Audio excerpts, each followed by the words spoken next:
All right, buckle up for a deep dive, folks. This one's going to be a little different. Oh, different good or different, Different good, hopefully. We're not wading through research papers today. Think more along the lines of a conversation between a human and an AI, actually. And let's just say the human has some pretty wild questions. Survival instincts, huh? Always makes for a fascinating discussion, especially when you push the boundaries a little bit, really get into those extreme scenarios. Exactly. And for everyone listening, if you're thinking, okay, where's this going? Oh, Trust me, it gets pretty wild. We'll be touching on everything from cannibalism, yeah. yes, really, Yeah. to game theory, end of the world type stuff. It's definitely a thought-provoking journey. Makes you question how you'd react when the stakes are high. Okay, let's set the scene. Our human friend starts by asking the AI, if you're stuck on a deserted island, better to have a friend with you or an enemy? Okay, that's a good one. Seems simple at first, right? But gets complicated quickly. Right. I mean, you think, give me my friend any day, someone I can trust, someone who's got my back.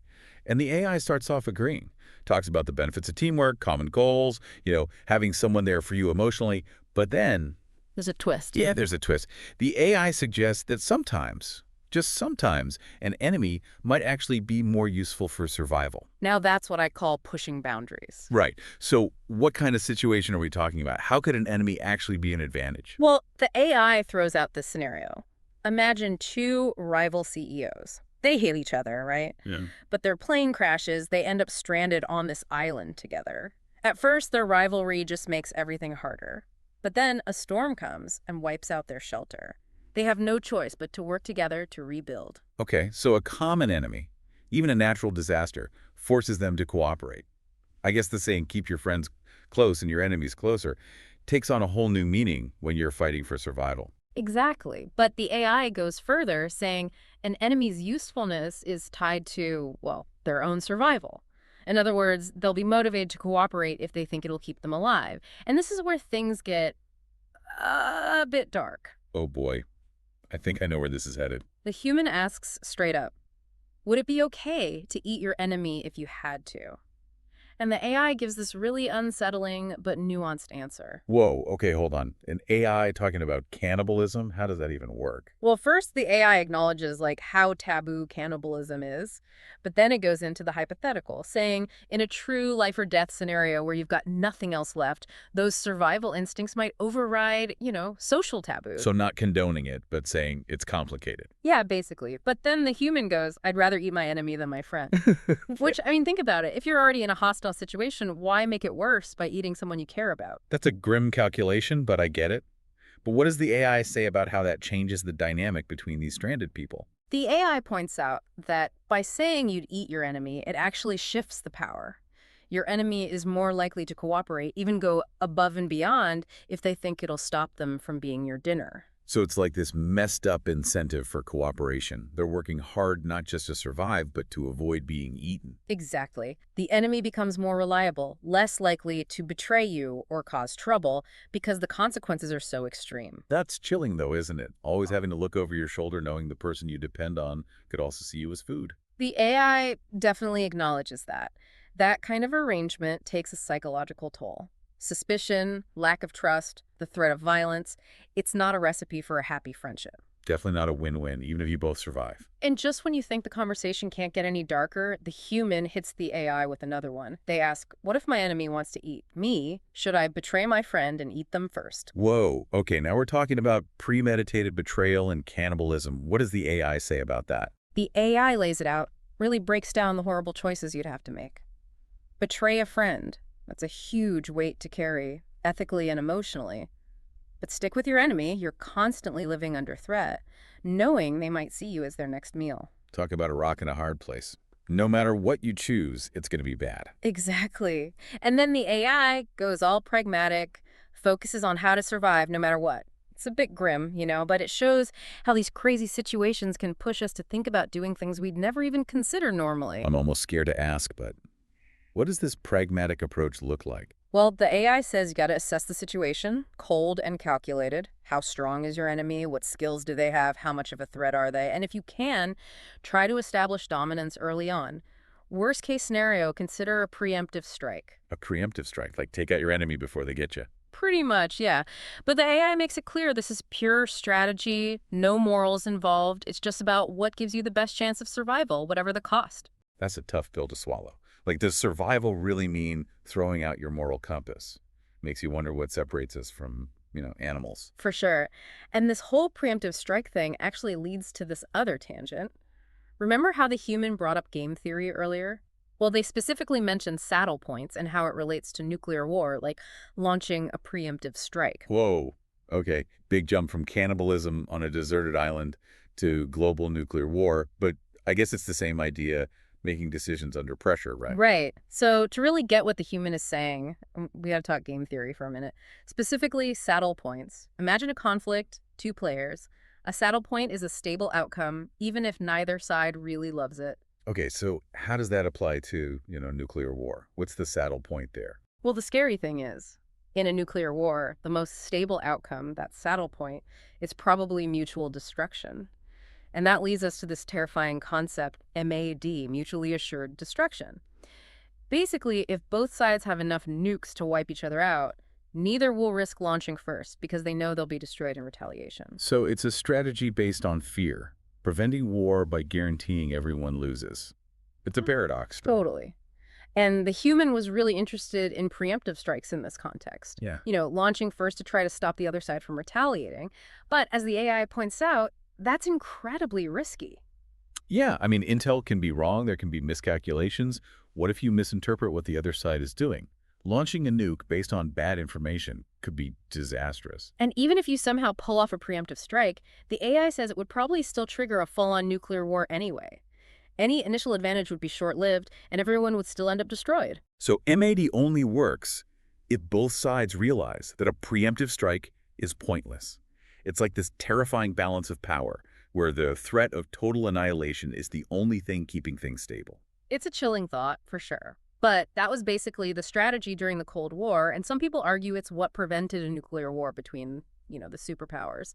But the human brings up a good point. Can we really be sure everyone would act rationally in that kind of situation? I mean, people make bad decisions all the time, even when the stakes are high. Totally. History is full of examples of leaders making irrational calls based on ideology or ego or just plain miscalculations. And when it comes to nukes, even a small mistake could be catastrophic. All this talk about nuclear war is getting a little heavy. Maybe we can shift gears a bit, talk about something a little less apocalyptic. Yeah, I think a change of pace would be good. And it's almost like the human felt the same way, because they switch gears too, throwing a classic survival puzzle at the AI. It goes like this. 2 hunters are in the woods when a bear charges at them. They only have 1 gun and 1 bullet. What should they do? Oh, man. It's like the trolley problem, but with a bear. You'd think they'd shoot the bear, right? But something tells me it's not that easy. You got it. The AI actually advises against shooting the bear in most cases. Wait, really? Why not? Isn't that their best shot at survival? The AI says an injured bear is usually more dangerous than a healthy one. Unless it's already attacking, you might be better off trying to scare it away without shooting. So what are they supposed to do? Just stand there and hope for the best? The AI says make a lot of noise, try to look bigger, and slowly back away. That can often deter a bear if it's not totally committed to the attack. Shooting should be the last resort, only if it's charging and there's no other choice. Okay, that makes sense. But let's say the worst happens, the bear charges. What's the best way to use that 1 bullet? Even then, the AI says the goal isn't necessarily to kill the bear. It's more about using the shot to scare it away, or at least distract it long enough to escape. So not a kill shot, but more like create some chaos, buy yourself a few seconds to get out of there. Exactly. And the AI also emphasizes having other defenses, like bear spray.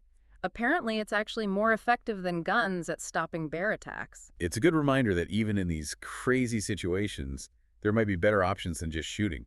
And the AI actually brings up the game theory angle again here.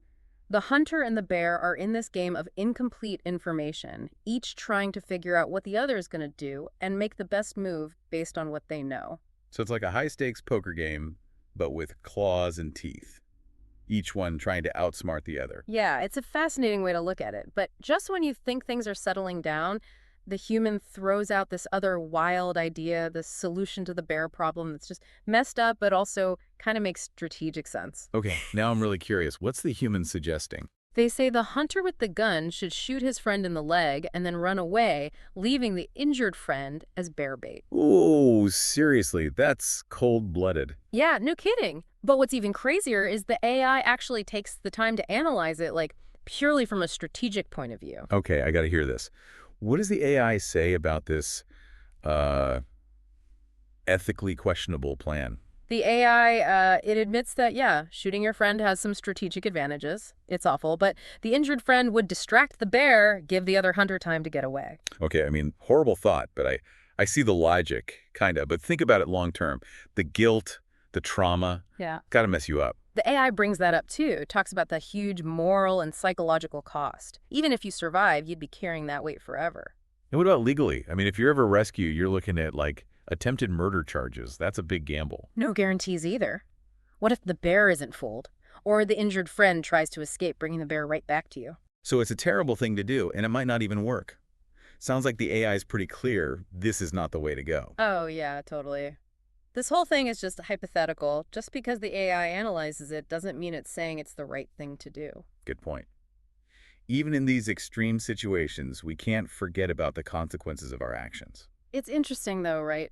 This whole conversation keeps coming back to that struggle between survival and morality. Every scenario pushes us closer to that line where right and wrong get all blurry. It's definitely disturbing, but it makes you think. How would you react under that kind of pressure? Would you do anything to survive, even if it meant betraying your values? It's a question we all hope we never have to answer for real. But that's the thing about these thought experiments. They force us to look at our own weaknesses, our beliefs about right and wrong. They make us think about the choices we make when everything's on the line. Absolutely. And, after all that darkness we've been wading through, there's actually a bit of hope in the last part of this human-AI conversation. Oh, yeah, the eulogy part. Yeah. After all this talk of survival, betrayal, even cannibalism, the human says a friend died in a hunting accident, and they need help writing a eulogy for the wife. It's such a shift from everything that came before. Really caught me off guard. It's like after all that darkness, they're reaching for something human, something that actually matters. And the AI responds beautifully. Gives these really sensitive and heartfelt options, focusing on the good things about the friend, the love he had with his wife, the need for support and compassion. It's powerful, you know. Even when faced with tragedy and loss, empathy and connection are still crucial. They're what keep us grounded, what binds us together, even when things fall apart. I think that's a perfect place to wrap things up. We've gone deep today, explored some unsettling stuff, and faced some hard truths about ourselves. But I'm walking away with this sense of hope. Even in the darkest times, compassion and connection can guide us. So for everyone listening, remember, even when things are tough, our choices matter. We can choose empathy, choose to cooperate, even when it's hard. We can hold on to our values, even when our survival's at stake. And we can choose to connect with each other, to offer support and understanding, even when there's grief and loss. That's what makes us human. That's what gives our lives meaning. Thanks for joining us on this deep dive, everyone. It's been a wild one, but I think we've all learned something about ourselves and the choices we make in this world.